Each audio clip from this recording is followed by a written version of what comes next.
We continue in this Advent season, and for those of you who may not know what Advent is, it's 4 weeks, 4 Sundays before Christmas, and it is a time for us to anticipate and hope and prepare for what was a baby born in a manger, for what is that Christ walks with us every day through the Holy Spirit, and for what will be because Christ has said that he will come again. And so this year what we want to do is we're taking a look at this book. It's called Advent Conspiracy.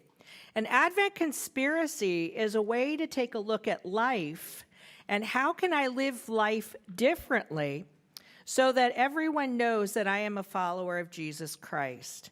It is really a good book to help us ask good questions and to take a look at how we are living our life and what is our focus truly on. And so today we're talking about spend less. Now, before we talk about spend less, I just want to talk about what are the 4 parts of this book. It is worship fully, which we talked about last week. Now, in your bulletin, there is an insert that has some ideas for you. So I've put on one side some ideas to help you worship fully. If you take that insert out, please, that would be wonderful. Worship fully means that we turn our focus back on the one who gives us all that we need, right? Not what we want, gives us all that we need. And so ways that we can worship fully this Advent season, I just want to share those with you, is you can attend worship in community. You can be a part of, as you are today, a part of something that's bigger than yourself. You can find and read an Advent devotional. There are some Advent devotionals out on the table, out in that gathering area.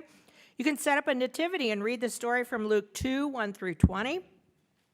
You can use an Advent wreath and read lessons and prayers as you light the candles. Now, this one catches people because they think, oh my gosh, I need to go buy an Advent wreath, which totally does disservice to the idea of spending less, right? Yeah. And so an Advent wreath, if you have 4 candles, you've got an Advent wreath, all right? If you have 6 candles, God is very forgiving, all right? It doesn't matter. But all you need are 4 candles, and light 1 candle every week as we approach Advent or Christmas. For one night, unplug from all technology and social media. Now, when I wrote that down and when I started processing that, I started sweating. I don't know about the rest of you, but that really, unplug from everything.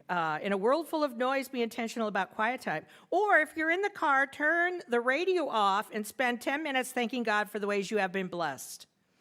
Easy thing to do. I tried to when I'm at a red light, because I get very impatient at red lights, and I shouldn't. It's like, 30 seconds maybe? But I get very impatient. So I try to give thanks to God for the blessings in my life and the fact that I can be at a red light at all. So there's something you can do. Listen to, now this is for those of you who understand Spotify and understand playlists and all that good stuff. Polly's back there going, me too, Polly, me too. I'm right there with you. Anyhow, you can go to Spotify. On Spotify, you can look up Advent Conspiracy Worship Fully, and there is a playlist on Spotify for that. Let the lyrics settle into your heart. Create and use a Jesse tree. Google it if you don't know what a Jesse tree is, or ask me later. We can talk about it. Do 1 random act of kindness each day of Advent. Now, 1 random act of kindness doesn't have to be something huge, right? It may simply be that you see someone somewhere and you happen to be passing them, and all you need to do is smile at them. I mean, it may be the only smile they get that day. Sometimes people are in this season is not a cheerful season for everyone. So even just a smile helps out. Every morning when you get up, thank God for the blessings you will receive. Now, this is for the blessings you will receive.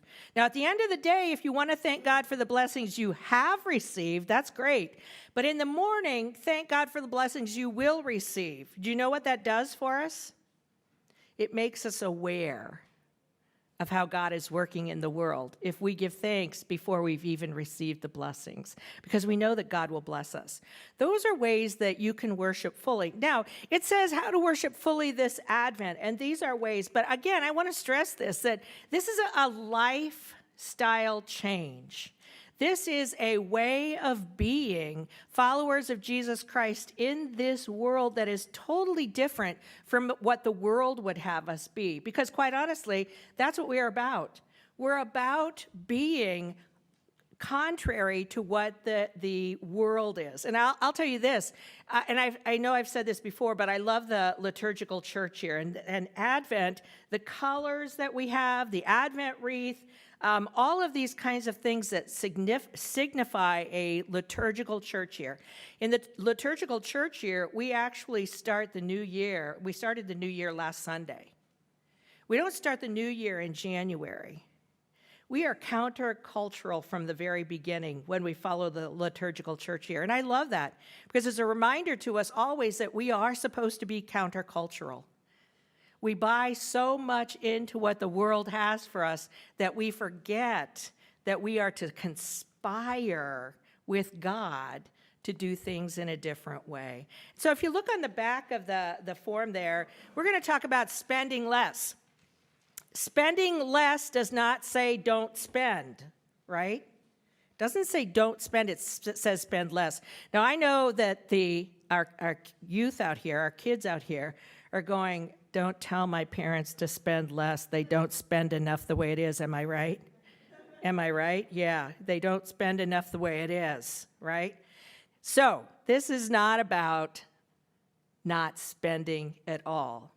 It is about changing the way you look at spending. It is taking a look and being intentional. That's the thing about if we live a life for Jesus Christ, it has to be intentional. Because we are a sinful people, and we will always fall back into that sin, always. So we have to be intentional. That's why you get up in the morning and give thanks for the blessings you will receive. It's an intentional act of saying that God is going to be in my life this day, all right? And so we have to be intentional about these things. And so spending less is really kind of being mindful of things like this. Let me ask you, as soon as I find where my sermon is. Oh, there it is. All right. Let me ask you some questions. When you're spending, do you ask yourself, is this something I want or something I need? Is this something I want or something I need? Why do I want to buy this? Why do I want to buy this? What kind of company am I supporting if I purchase this product? What kind of company am I supporting if I purchase this product? Can I afford to spend this amount? You know, the world tells us just get that credit card out, overspend for Christmas, and spend the next year paying for it, right? Because going into debt is really kind of lifted up. Because the more in debt you are, the more you love the people that you gave gifts to, right? Yeah, no, that's not it at all. How many presents do we actually need? I know the kids are going, would you be quiet up there? I want you to ponder this question, though. How many gifts that you received last year do you remember receiving? Do you remember receiving, and do you remember who gave them to? Aside from Santa Claus, I mean, Santa, we know Santa gifts. But aside from Santa Claus, do you remember who gave you particular gifts? Think about that. And what did you do with the presents from last year that you received? Now, I will be honest with you, and I do have to tell you that this is a confession, a true confession, but I sleep shop. Now, unfortunately, my phone is always beside me, right? And when I lay down in bed, I start thinking. And I start thinking about things. And lo and behold, my phone is right there. So I pick it up and I start shopping. And 9 times out of 10 in the morning, I am so regretful that I did that. Can I cancel those things? I don't really need them, right? So I have to find a way that I have my phone close enough, but not too close, that I can sleep shop. You see, because I will be honest with you, that's when I mindlessly shop.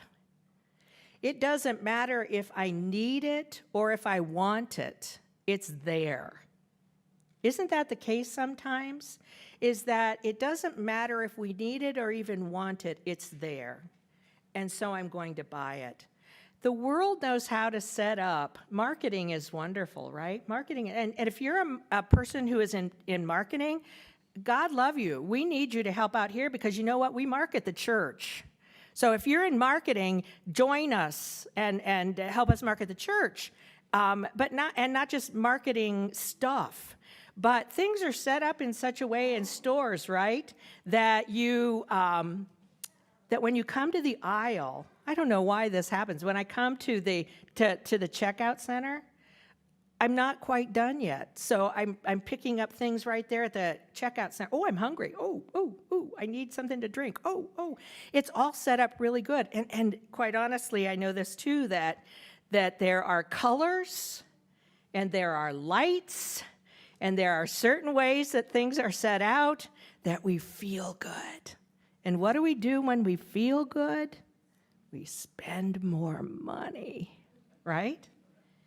And so that does happen. And we need to be intentional about what we're doing. It's not enough. Spend less is not enough that we say no to the way Christmas is celebrated. It's not enough that we say no to the way Christmas is celebrated, but we need to say yes to a different way of celebrating. Yes to a different way of celebrating. And it starts immediately. It's all year long.